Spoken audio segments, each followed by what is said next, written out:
Bonjour, cette 15e capsule vidéo, je vais vous parler de différents sens de la fraction.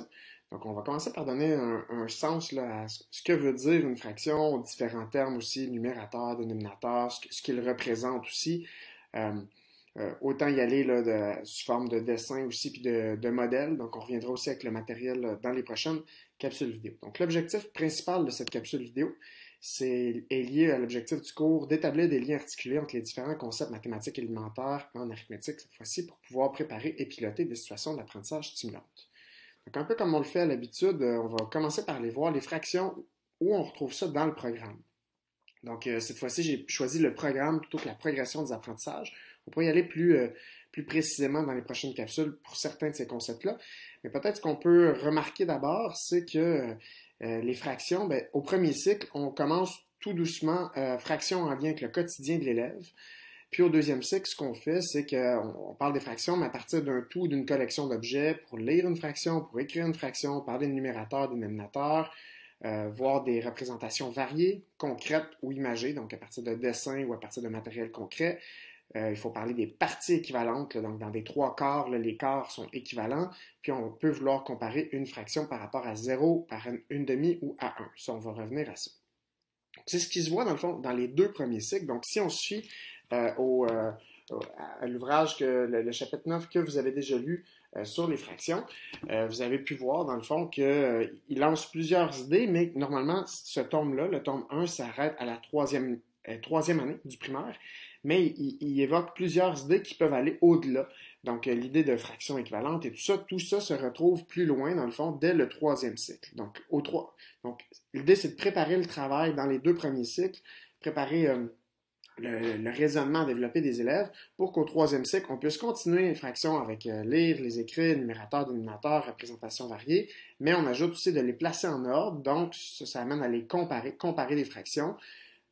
Ça peut être intéressant de les mettre sous forme d'expressions équivalentes, donc des fractions équivalentes. Puis, on va comparer, dans le fond, l'écriture d'une fraction l'écriture fractionnaire avec une écriture en pourcentage, par exemple. Donc, ça va nous permettre de travailler les pourcentages au troisième cycle aussi. Donc, tout ça, c'est dans le sens du nombre. Pour le sens des opérations, qu'est-ce qu'on va voir? C'est le sens des opérations de fraction à l'aide de matériel concret ou de schéma. Puis après ça, pour les opérations sur les fractions, qu'est-ce qu'on retrouve? On va vouloir établir des fractions équivalentes, réduire des fractions, toujours avec du matériel et des schémas, additionner et soustraire des fractions, mais dans des cas particuliers, dans les cas où le dénominateur de l'un est un multiple de l'autre. Donc, par exemple, on va additionner des quarts et des huitièmes, mais on n'additionnera pas des quarts avec des cinquièmes. Pourtant, on reviendra, mais beaucoup d'enseignants décident quand même de travailler les additions et soustractions de fractions en mettant sur des dénominateurs communs. Mais selon le programme, si on se fie au programme, c'est pas exigé, c'est pas demandé, c'est pas nécessairement, ça va pas se retrouver par exemple dans l'évaluation du ministère. Puis pour la multiplication, qu'est-ce qu'on retrouve? C'est multiplication d'un nombre naturel par une fraction. Donc on va multiplier par exemple 3 quarts par 2, mais on va pas faire 3 quarts fois 2 cinquièmes, par exemple. Donc, on multiplie un nombre naturel par une fraction. Et comme vous pouvez voir, il n'y a pas de division de fraction. Donc, la suite, dans le fond, les additions et soustractions pour n'importe quel dénominateur, ça serait au secondaire. Même chose pour la multiplication de deux fractions. Et même chose pour la division de fractions, ça se ferait seulement au secondaire. Donc, si on regarde un petit peu les origines aussi des fractions, c'est pas tout nouveau, hein, les fractions. On peut voir que les Égyptiens ont utilisé les fractions avec certaines écritures ici qui veulent dire 1 sur, donc 1 sur 4, 1 sur, on a déjà vu ces symboles-là rapidement, mais 226.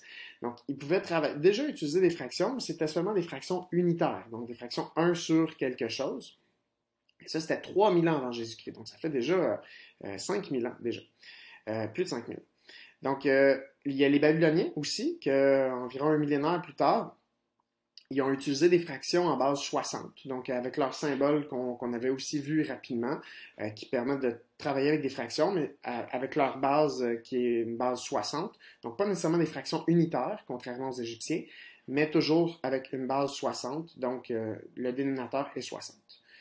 Si on avance un petit peu dans le temps, 500 ans avant Jésus-Christ, les Grecs utilisent une écriture fractionnaire dite complexe, là, plus évoluée. Puis au 9e siècle, c'est, je ne sais pas si je vais bien le prononcer, mais Abou-i-Wafa, qui définit les fractions comme le rapport d'un nombre à un nombre plus grand. Faut noter que cette idée-là de fraction, ben, on pourrait considérer que 9 dixièmes est une fraction, par exemple. Donc, on fait le rapport en un nombre 9 à un nombre plus grand, 10, par exemple. Mais 11 dixièmes ne serait pas considéré comme une fraction. Donc, les fractions dites impropres, en fait, ne seraient pas considérées à ce moment-là. Donc, on peut voir que les définitions, en fait, les fractions sont utilisées depuis très longtemps, puis le concept a évolué aussi à travers les millénaires. Donc, à ce jour-ci, même si on peut penser que ça fait déjà 5000 ans que les fractions ont été utilisées, on pourrait dire, bon, ça fait si longtemps que ça ne doit plus poser de problème. Non, il y a vraiment des défis qui sont considérables pour les élèves, même après la 5e année, comme le dit Van der Waal là, dans le tome 3, donc celui qui est le 3e de la série.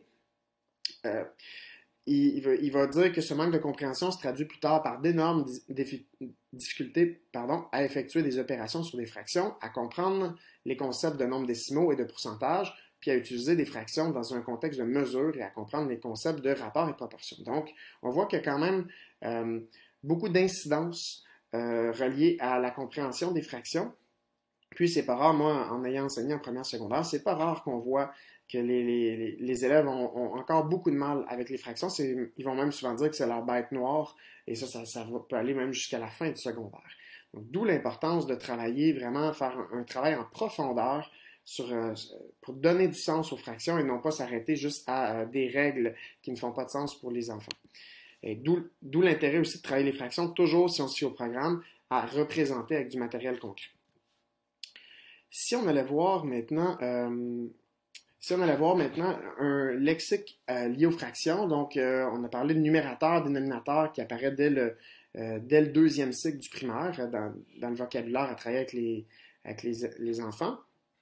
Donc le numérateur, ben, c'est le nombre qui dans la fraction représente les parties choisies. Donc c'est le nombre de parts qui sont choisies, tandis que le dénominateur, c'est le nombre dans la fraction qui représente en combien de parties équivalentes le tout est partagé. Donc si on prend l'exemple de la fraction 3/4, 3, c'est le numérateur, 4, c'est le dénominateur. Le numérateur, qu'est-ce qu'il nous indique? C'est qu'il y a 3 parties qui sont retenues. Donc, on prend 3 des 4 parts. Puis, justement, ben, le 4, le dénominateur, va m'indiquer que le tout a été partagé en 4 parties équivalentes. Donc, le 3/4, c'est toujours le 3/4 par rapport à un tout. Donc, la référence au tout est importante. Et c'est important de se rappeler que ce sont des parties qui sont équivalentes ou des parties de taille égale.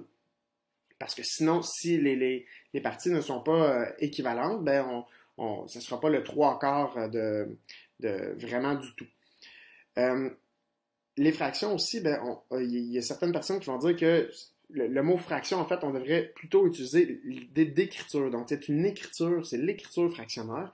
Pourquoi? Parce qu'ici, on peut voir que ça, c'est le même nombre qui est représenté de 3 façons différentes. Donc, ici, on peut l'écrire sous forme de fraction, sous forme d'écriture fractionnaire, avec une demi, mais on peut l'écrire sous forme d'écriture décimale ou de notation. On peut parler aussi de notation fractionnaire ou de notation décimale, puis on pourrait dire en écriture en pourcentage. Mais c'est toujours le même nombre ici. Donc, il s'agit d'une écriture ou une notation pour représenter, pour écrire ce nombre-là.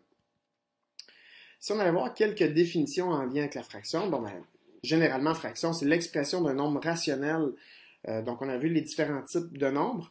Donc, on n'est plus seulement dans les nombres naturels, donc on est dans les nombres rationnels qui vont s'écrire sous la forme A sur B. Et B doit être différent de 0. Donc, ça va être n'importe quel nombre A et B qui sont des nombres, nombres naturels, mais pas non nuls. En fait, le dénominateur est non nul. Donc, je pourrais avoir 3 et 4, 3/4. Je pourrais avoir 2 et 7, 2 septièmes. Et une fraction peut toujours s'écrire sous la forme A sur B. Une fraction unitaire, toujours, ça va être la forme A sur B, mais un cas particulier où le numérateur est toujours 1. Donc, ça va être le type 1 sur B. Donc, 1 cinquième, 1 septième, 1 soixante-huitième, par exemple. Fraction décimale, c'est une fraction dont le dénominateur est une puissance de 10. Décimale, déci veut dire 10. Donc, le dénominateur doit être une puissance de 10. Une puissance de 10, ça veut dire 10 exposant 1, 10, ou 10 exposant 2, 100, ou 10 exposant 3, 1000. Donc, le dénominateur doit être 10, 100 ou 1000, ou peut être transformé en une puissance de 10. Donc, 3 dixièmes, c'est une fraction décimale. 7, parce que le dénominateur est une puissance de 10. 7 centièmes est une fraction décimale parce que le dénominateur est aussi une puissance de 10. Puis une demi est une fraction décimale parce qu'on pourrait le transformer en une puissance de 10.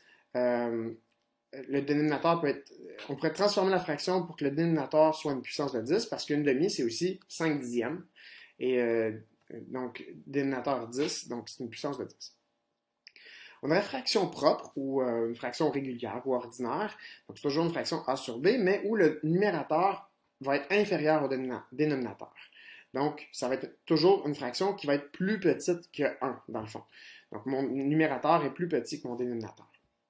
Donc, 2 tiers, par exemple, 4 sixièmes, 45 87e. Donc, à chaque fois, mon numérateur est plus petit que mon dénominateur. Donc, on va dire que c'est une fraction propre, une fraction régulière. Contrairement d'habitude, on va tout simplement dire une fraction plus courte. Contrairement à une fraction impropre, où on pourrait parler d'expression fractionnelle impropre, où la fraction A sur B, le numérateur va être supérieur ou égal au dénominateur. Donc, A sur B va être plus grand ou égal à 1. Donc, ma fraction peut être 11 cinquièmes, par exemple, 25 huitièmes ou 16 dixièmes. Donc, dans chacun de ces trois cas-là, le numérateur est plus grand que le dénominateur. On verra comment travailler après avec ces fractions impropres-là, où on peut les transformer en nombres fractionnaires. Maintenant, la fraction réductible, donc c'est une fraction qui peut être réduite davantage. Donc, le numérateur et le dénominateur ont au moins un diviseur entier commun, autre que le nombre 1. Donc, par exemple, 6 douzièmes, je peux diviser à la fois mon numérateur et mon dénominateur par 6 ou par 3, par exemple. Ils ont un diviseur commun, donc je peux réduire cette fraction-là. Même chose pour 8 24e qui pourrait se réduire par 2, par 4, par 8, puis 9 81e qui pourrait se réduire par 3 ou par 9.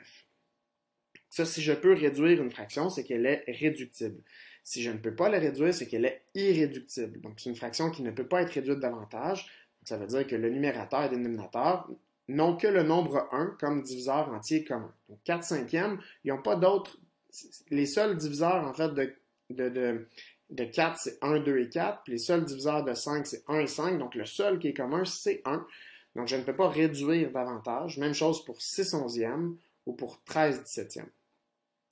Fraction équivalente, donc ce sont deux fractions qui représentent la même quantité, donc 2 tiers et 4 sixièmes.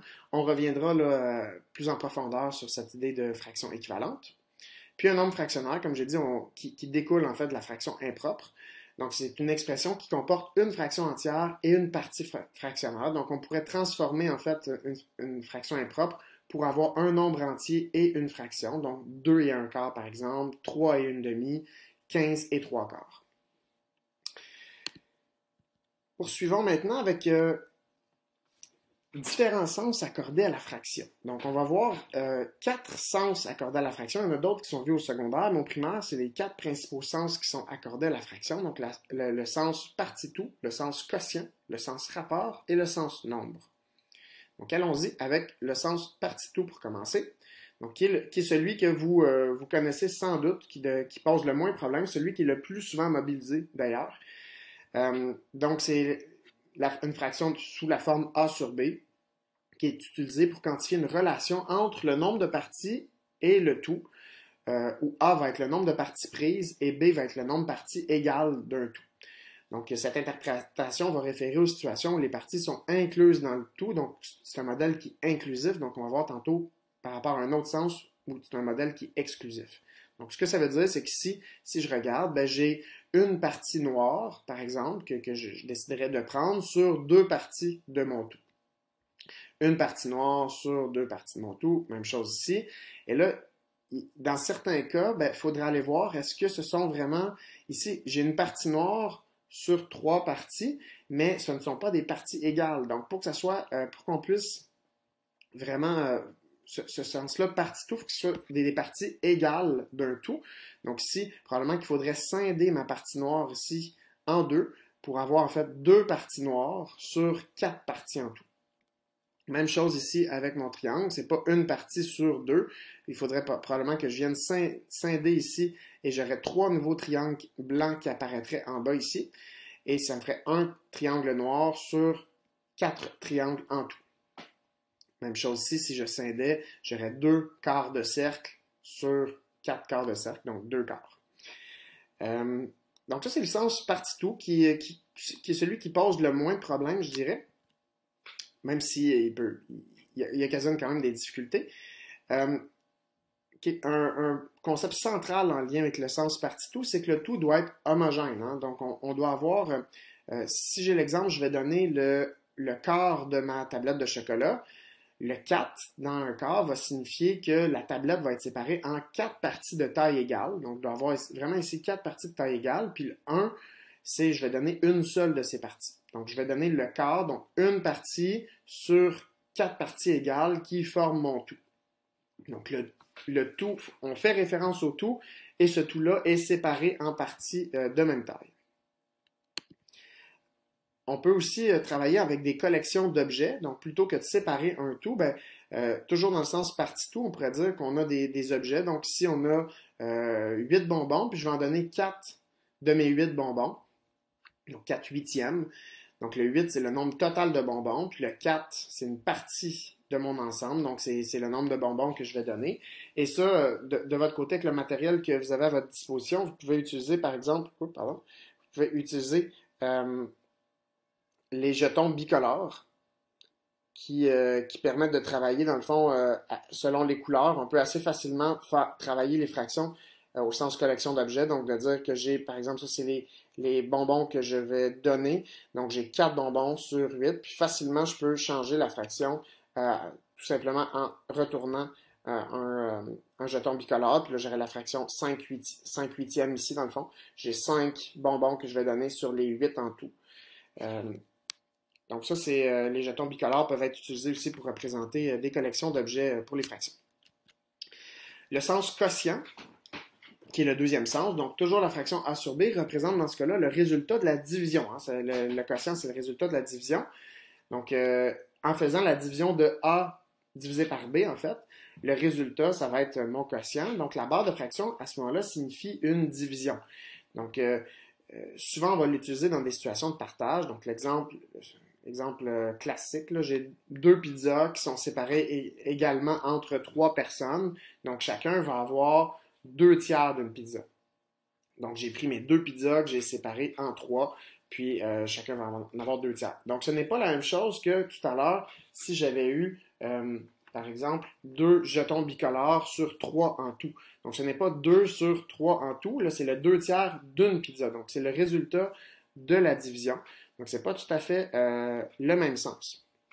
Puis, ça, c'est quelque chose qu'ils vont avoir besoin de comprendre, en fait, les enfants. Ce sens quotient-là, il ne faut pas le mettre de côté parce que la barre de fraction qui signifie une division, ils vont en avoir besoin pour le sens qu'on va voir tantôt, qui est le sens nombre. Donc, quand on aura justement à 2 tiers, comprendre qu'est-ce que ça représente, c'est que c'est 2 divisé par 3. Puis ça va être important quand on va vouloir travailler les nombres décimaux. 2 tiers, c'est 2 divisé par 3. Puis on peut aller voir en écriture décimale ce que ça donne. Le sens rapport maintenant. Donc la fraction A sur B, qu'on peut aussi écrire des fois en sens rapport, on va le voir plus au secondaire, mais on peut le voir des fois aussi comme ça, qui va être de façon qui va se lire A pour B, en fait. Donc, dans le sens rapport, c'est la relation entre 2 quantités. Donc, il y a vraiment une relation d'indépendance qui existe entre le numérateur et le dénominateur. Donc, on va dire que c'est un modèle exclusif. Donc, on avait dit tantôt que le sens partie-tout, c'était inclusif. Donc, mes parties que je prends sont incluses dans mon tout. Tandis qu'au sens rapport, c'est j'ai un nombre de parties A versus un nombre de parties B et je vais les mettre un par rapport à l'autre, mais elles ne sont pas incluses une par rapport à l'autre, elles sont exclusives. Donc, la notion de proportion découle de cette interprétation-là. Donc, si on allait voir justement un exemple pour distinguer partie-tout et rapport, donc les deux interprétations se différencient par les relations entre le numérateur et le dénominateur. Donc, pour la même fraction qui s'écrirait 2 tiers, dans le sens partie-tout, ça va être vu comme 2 billes rouges, par exemple, sur 3 billes au total. Et là, mes 2 billes rouges sont incluses dans les 3 au total. Par rapport, contrairement au sens rapport, donc au sens rapport, qui va être 2 sur 3, mais qu'on va aussi lire, on ne va pas nécessairement le lire 2 tiers, donc on va dire d'habitude 2 pour 3, ben, il va être vu comme 2 billes rouges pour 3 billes bleues. Donc le 2 et le 3 n'ont pas la même signification, c'est pas 2 parties sur les 3 au total, c'est 2 parties rouges par rapport à 3 parties bleues, ou 2 billes rouges par rapport à 3 billes bleues. Donc, au total, on aurait 5 billes, mais on aurait ici un sens rapport de rouge versus bleu, dans le fond. Donc, il faut, encore une fois, c'est un sens qui va être utile dans plusieurs contextes par la suite. Puis c'est un contexte que même s'il est vu beaucoup moins souvent, puis que sans doute que de votre côté, il n'est pas si simple que ça à concevoir, c'est un sens qui doit être travaillé chez les élèves justement pour ne pas limiter leur vision de ce que représente une fraction. Encore une fois, un peu comme j'ai utilisé ici avec les dessins, on pourrait utiliser les jetons bicolores pour travailler autant au sens partito qu'au sens rapport. Donc on peut travailler justement ces deux sens-là assez facilement avec les jetons bicolores. Le quatrième et dernier sens que je voulais voir avec vous, c'est le sens nombre. Donc, le sens nombre va être divisé en 2 catégories. Donc, la première catégorie serait les fractions comme nombres qui servent à effectuer des calculs. Donc, on va travailler directement au sens nombre, donc 1/2 plus 1/4. Donc, ici, on n'est pas dans l'idée de représenter que c'est par rapport à un tout ça, c'est vraiment, ben oui, on pourrait le faire, mais ici, on l'utilise vraiment au sens nombre où on aurait, ça c'est un nombre, 1/2, ça c'est un nombre, 1/4, puis on va les additionner pour faire des opérations. Donc, ça serait une première catégorie du sens nombre. Puis une deuxième catégorie serait de les voir comme des nombres qui se situent sur la droite numérique, tout simplement. Donc, d'aller voir, par exemple, si, bon, on voit plus ou moins, là, mais d'aller placer une fraction en particulier, là, aller placer 3/4 sur la droite numérique. Donc, on peut remarquer qu'il n'y a pas de contexte associé. Il n'y a pas nécessairement un dessin à faire ou tout ça. C'est vraiment d'utiliser au sens nombre, donc quelque chose qui a davantage d'abstraction, mais qui va être utile encore là pour développer le sens du nombre pour la suite, là, pour faire un peu plus d'abstraction pour le secondaire. Il y aurait maintenant, on a vu 4 différents sens, mais il y a aussi différentes structures quand on travaille des différentes situations en lien avec les fractions. Donc, je vous invite dans le fond à aller voir ici, je ne vais pas les lire avec vous, je vous invite à aller lire les 3 structures, donc des situations en fractions manquantes, situations en partie manquante, situations en tout manquant, et à me dire selon vous, quelle structure est généralement plus difficile pour les élèves.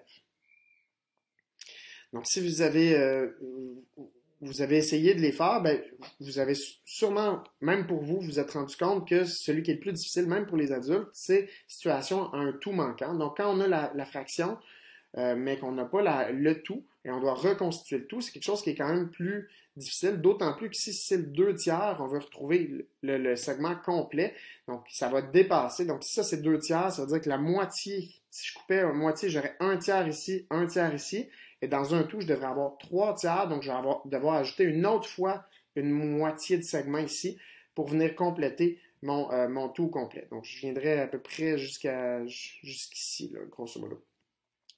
Puis comme c'était écrit ici, ça demande une compréhension approfondie de la fraction comme partie d'un tout. Donc, c'est quelque chose qui est plus complexe quand le tout est manquant. Donc, je vous invite maintenant à prendre en note ce que vous retenez de cette capsule vidéo là, avec une courte synthèse de votre côté. Puis, moi, je pense que, sans entrer dans les détails et tout expliquer de façon synthétique, j'ai pu préciser ce qu'on entend par fraction, par écriture fractionnaire, aussi plusieurs définitions là, avec différents types de fractions. Si je peux m'exprimer ici, la fraction réductible, irréductible, propre, impropre, unitaire, équivalente. Puis, on a pu expliquer des concepts clés liés aux fractions, donc le tout de référence, donc de faire référence au tout, c'est quelque chose qui est très important, que les parties doivent être partagées de façon égale, puis aussi les 4 différents sens de fractions, ainsi que les structures qui sont associées. Donc, merci de votre attention, au plaisir d'en discuter avec vous.